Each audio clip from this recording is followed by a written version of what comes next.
Life is complex, especially when intertwined with family dynamics. Your situation is understandably laden with emotions and conflicting feelings. It's essential to recognize that your experiences of betrayal and hurt from your past have shaped your present views on relationships, especially regarding your nieces and nephews. The pain you felt when your ex-wife, Helen, had an affair with your brother, Jason, is profound.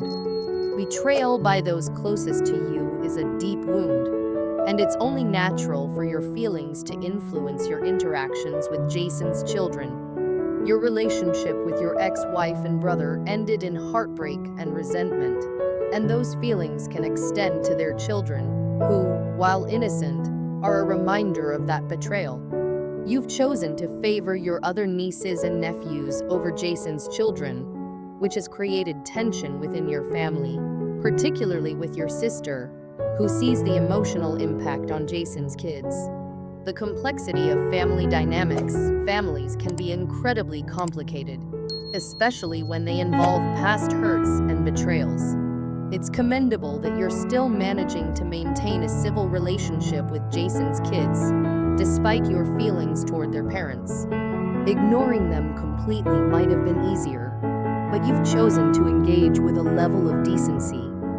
This is no small feat, considering the circumstances. Your feelings are valid, and it's essential to acknowledge that you are not obligated to feel a connection to children who are reminders of your pain. Your sister's request for you to consider building a relationship with Jason's children comes from a place of compassion. She sees them as innocent victims of circumstances beyond their control, which is true. However, it's also important to recognize that you are under no obligation to form a bond with them simply because they share blood ties. The impact of your choices, your decision to spend more time and resources on your other nieces and nephews, is entirely within your rights. You have built a loving relationship with them, and it brings joy to both you and them. There's nothing wrong with wanting to invest your time and love into those who reciprocate that affection. Kids are perceptive. They can often sense when someone is invested in them, and it sounds like your other nieces and nephews genuinely enjoy your presence in their lives. While it may be difficult for Jason's kids to understand why you have distanced yourself, it's crucial to remember that kids often misinterpret situations. Your sister is right in acknowledging that they may be asking why you seem to favor your other family members, but you should not feel compelled to provide them with emotional support that you are not ready to give. Communication and transparency.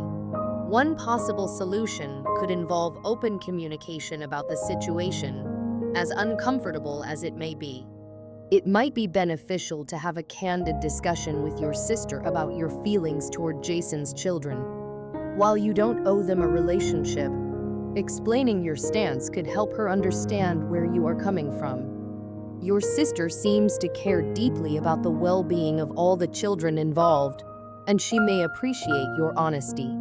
Consider explaining that while you acknowledge their innocence, the circumstances surrounding their births still weigh heavily on your heart.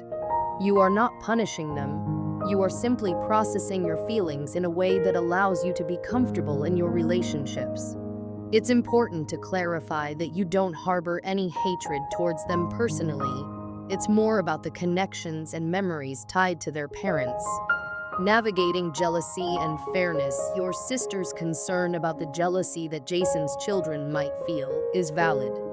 Children often compare themselves to others, and it's natural for them to feel envious of things they don't have, especially when they see their cousins receiving gifts or support. However, life isn't always fair, and sometimes kids must learn that hard truth. You are under no obligation to equalize support between your nieces and nephews and Jason's kids. It might be worth considering that you could still support your nieces and nephews in meaningful, non-material ways. By choosing to engage with them and create experiences together, you can foster a bond without directly providing financial support. This way, You can continue to nurture the positive relationships in your life, while also allowing Jason's kids to be a part of family gatherings, without feeling as if they are in competition with your other nieces and nephews.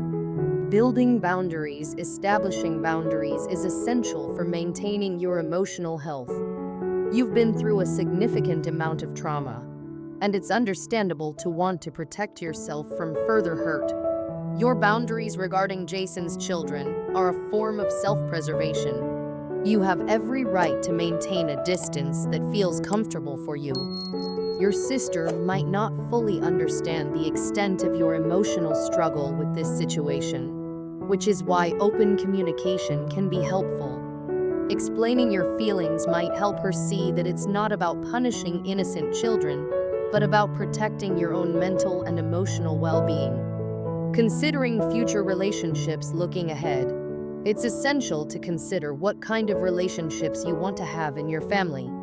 If you choose to open the door to a relationship with Jason's kids, even on a limited basis, it might help alleviate some of the tension within your family. This does not mean you need to shower them with gifts or treat them the same as your other nieces and nephews, but small gestures could go a long way in easing the burden of guilt that you may feel. Perhaps spending time with them occasionally without the need for financial investment could create a bridge between you. A simple outing to a park or a family gathering where everyone is present could foster a sense of family unity. This doesn't mean you need to change your feelings, but it may help the children understand that you are not their enemy, or rather, you are someone who has been deeply hurt by their parents' actions. Moving forward as you navigate these complex family dynamics, it's crucial to prioritize your emotional well-being. There's no right or wrong way to feel about your situation, and you shouldn't feel guilty for wanting to protect your heart. You have every right to invest your love and resources in those who bring you joy and comfort. At the same time, it's worth considering the broader implications of your decisions. The emotional scars from your past may never fully heal, but finding a way to navigate your family relationships in a manner that feels authentic to you is essential. Your sister's concerns may stem from a desire for unity and family connection, but it's crucial that you also advocate for your own feelings. Engaging in open conversations about your emotional struggles may help create a better understanding between you and your family. In conclusion, you are not in a hole for favoring some of your nieces and nephews over others based on past experiences. However, it's essential to navigate these feelings with compassion for both yourself and the children involved. Your emotional health is paramount, and you deserve to invest your love and resources where you feel most comfortable. Consider finding a balance that allows you to honor your feelings, while also fostering an environment of understanding within your family. This might mean creating boundaries, engaging in open communication, and exploring ways to connect with Jason's children on your terms. Ultimately, it's about finding a path that honors your past while allowing for healing and growth in the present. First story: A Mother's Burden. I find myself in a situation where I feel no obligation or responsibility toward my children's well-being when their mother has abandoned them. She has two parents, and I am not one of them.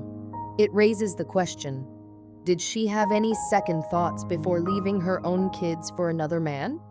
The answer is no, she was heartless. Given that she made the choice to leave, I believe she forfeits any right to request assistance or support from anyone. Have you ever contacted your lawyer since she moved away and dropped all communication with your children? It might be a good idea to consult with an attorney to protect your kids from this on and off relationship, which is far from healthy. Based on what I have learned, I was told that it is virtually impossible to remove visitation rights without clear evidence of abuse or neglect.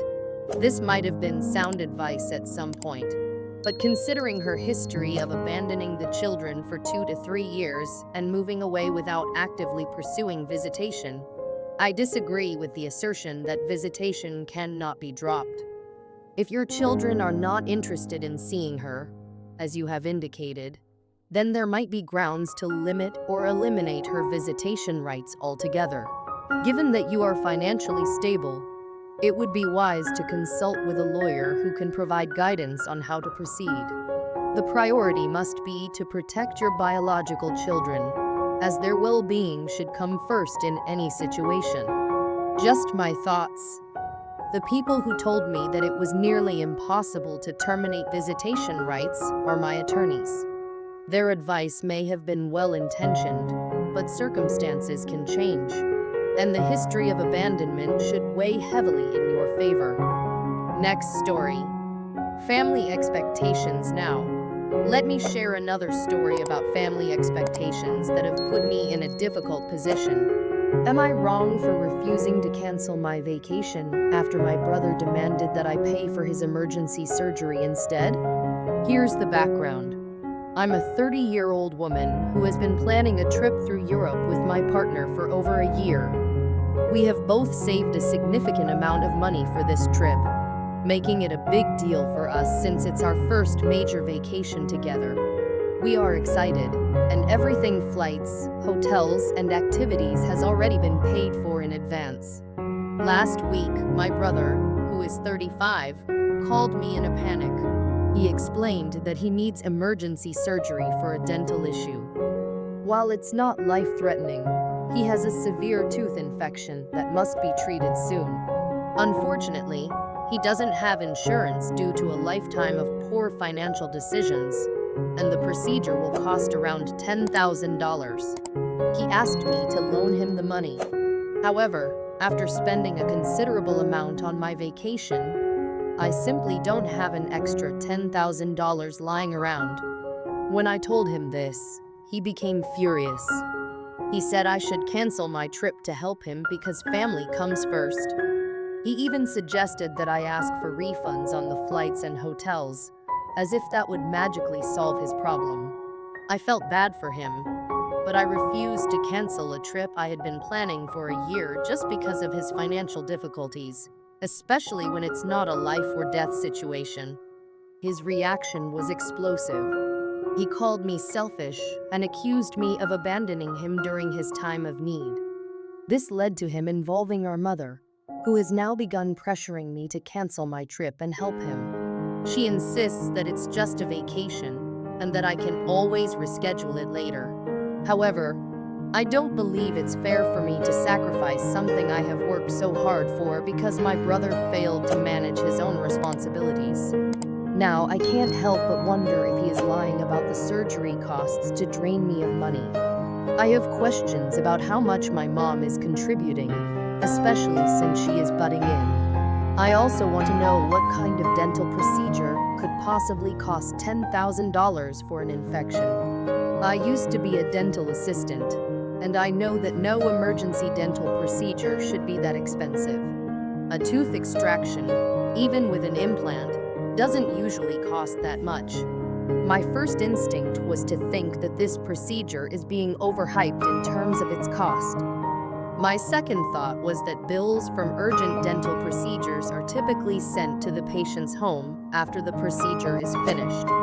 If I were to offer my brother financial assistance, I could simply ask to see the bill and pay the dental office directly instead of handing him cash. My third thought was that my brother would probably want me to pay him directly instead of the dentist, which feels like a scam. He chose to undergo a dental procedure because it's not something I can easily verify. He could easily tell me he had the surgery done, and I wouldn't be able to confirm it. If I gave him the money, it could just disappear, and I'd be left funding yet another one of his bad financial decisions. Last story. Confronting deceit. Now, let me share my last story about family dynamics. Am I wrong for confronting my daughter-in-law about her constant lying and refusal to apologize? I am a 56-year-old woman, and things have been tense with my son and his wife, Emily, who is 28. Over the past year, I have noticed that Emily has a habit of stretching the truth, or outright lying about various matters, both big and small. Initially, her lies were minor. For example, she would say she couldn't attend family dinners because of work, only to post on social media later, showing she was out with friends. However, the situation escalated to bigger issues. One example that really upset me happened recently. We were both supposed to attend a charity fundraiser. I was there for the entire evening and never saw her. When I later asked if she had made it to the event, she insisted she had been there the whole time and even claimed she saw me, but was too busy to come over and say hello. This wasn't true. I know for a fact that she wasn't there. The volunteered list was small, and I would have definitely noticed her. More recently, Emily lied about something related to a family event we were planning. We had arranged a small gathering for my husband's birthday, and Emily told me she'd arranged for a cake from his favorite bakery. However, on the day of the party, she showed up empty-handed, claiming the bakery had lost the order. When I called the bakery to check what happened, they had no record of any order ever being placed. This was the last straw for me. I pulled her aside later and confronted her about her constant lying. I tried to remain calm and respectful, but I expressed that her dishonesty was starting to affect how I viewed her and creating tension within our family. She had completely ruined my husband's birthday with her lies.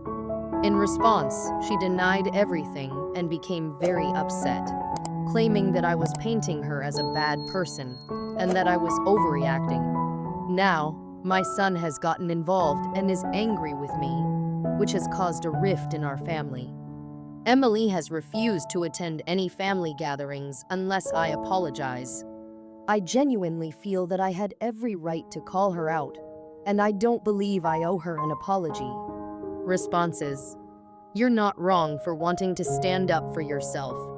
It seems your son either doesn't see Emily's lies or chooses to overlook them. You may need to make a tough choice between being right and maintaining your relationship with your son. It's unfortunate, but I really don't understand how he can be so oblivious to her behavior. Have you talked to him about it? Yes, I have tried to have that conversation before, but he brushes it off and claims I'm just trying to stir up trouble. In conclusion, family dynamics can be incredibly complicated, especially when issues of loyalty, honesty, and responsibility come into play.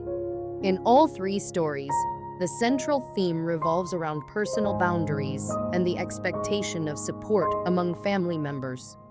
Each situation reflects the challenges of dealing with emotional and financial pressures within familial relationships. Whether it's protecting children from an unreliable parent, standing firm on personal choices regarding vacations, or confronting deceitful behavior, the need to balance love and responsibility remains paramount. It's essential to advocate for oneself, while also considering the overall impact on family relationships. Open communication and honesty are crucial in navigating these situations, even when it leads to difficult conversations. Ultimately, each individual has the right to protect their well-being and the well-being of those they care for, even when faced with familial pressures or expectations.